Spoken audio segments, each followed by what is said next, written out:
सहा चरणाचा पारमार्थिक साधनेची अनुकूलता जीवनात निर्माण व्हावी याकरता भगवंता तू करुणाघन आहेस, उपकार करणं हा तुझा स्वभाव आहे. ती साधना बळकट होण्याकरता आमच्यावर तू एक उपकार कर. कोणता उपकार कर आणि कसा कर याची कारण मीमांसा करणारा अभंग सेवेकरता निवडला. विठ्ठल विठ्ठल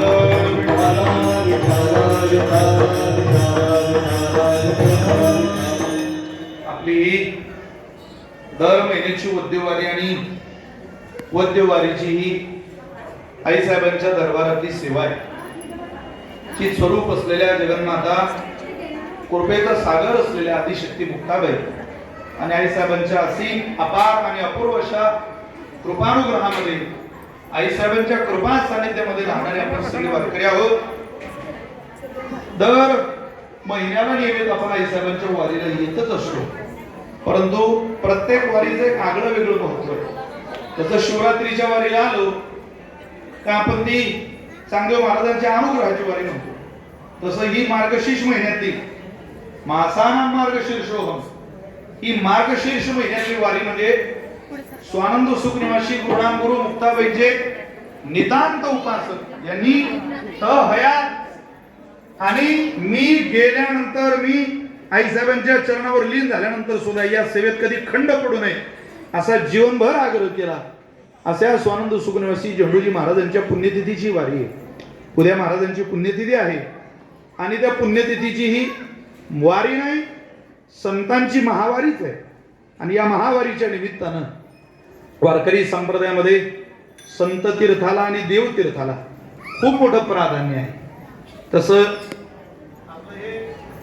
संत तीर्थ, ज्या तीर्थाला देवानी यावं, नामा मने घरी आवडीचे स्थळ, कन्हेर कमळ उदय झाला, भगवंताच्या आवडीचं स्थान, अगदी संतांच्या आवडीचं स्थान आणि जीवाच्याही आवडीचं स्थान हे असं स्थान आहे.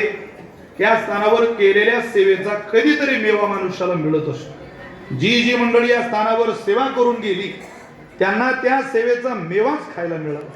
त्या सेवेचा परिणाम खूप चांगला झाला. कोणत्याही सेवेचा बदल होत असतो आणि तो चांगला बदल घडून घ्यायचा असेल तर सेवा सुद्धा चांगल्या अधिष्ठानाला घडणं फार गरजेचं आहे. आपल्या परंपरेमध्ये अशा अनेक महात्म्य होऊन. मी कालच पैठण भागात कृष्णापूरला कीर्तनाला होतो, बीड किल्ला.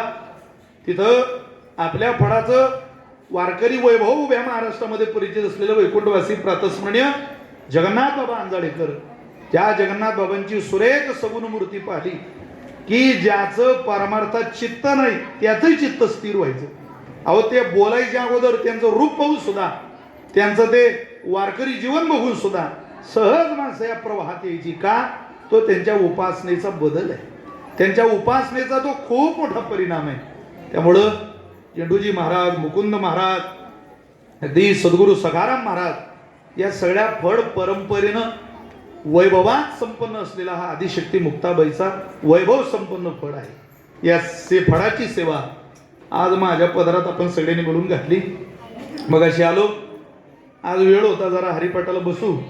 एरवी काय आपल्या नशिबात हे योग येत नाही, पण मुक्ताबाईने आज पुण्य उदयाला आणलं आणि हरिपाठही घडला. म्हणजे मी हरिपाठ घेत नाही असं नाही, पण तू इथं होत नाही, आईसाहेबांच्या दरबारात होत नाही. मग उद्धव काकांची भेट झाली. काका म्हटले तुम्हाला, काका आणि संदीप महाराज होते, तासभर सेवा करा. कोण मुक्ताबाईच्या सेवेला नकार देईल? अहो, या सेवेकरता चांगदेव महाराजांना 1400 वर्षाचं व्हावं लागलं. 1400 वर्षाच्या चांगदेव महाराजांना सेवा मिळाली. त्यावेळेला ते म्हटले आज खऱ्या अर्थानं सुरुवात आहे.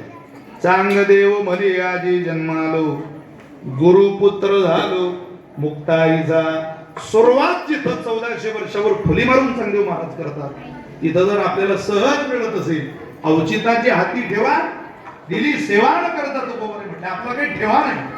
पण मुक्ताबाईच्या आपल्यावर सगळ्या लेकरांवर असीम कृपा आहे की सेवा नसतानाही त्या आपल्याला सांभाळून घेतात, त्या आपल्याला पदराखाली घेतात. आणि अशा आईसाहेबांच्या कृपेच्या पाखराचं आज आपल्यावर मुक्ताबाईने पांघरून घातलं. जे सगळ्यांचीच इच्छा होती आणि काही महाराजांनी जाहीर केल्यावर पण मात्र काही सेवा नाकारता आली नाही. तुम्हाला सगळ्यांच्या साक्षीनं आपले धनराजी महाराज आहेत, अमोल महाराज आहेत, चाल झालेले आमचे दीपक महाराज, आमचे लखन महाराज आदी करून सगळे मुक्ताबाईचे वारकरी या सगळ्यांप्रती करुणा व्यक्त करून मिळालेल्या वेळेमध्ये वेळेच्या आत सेवा पूर्णतेला नेण्याचा प्रयत्न करतो. विठ्ठल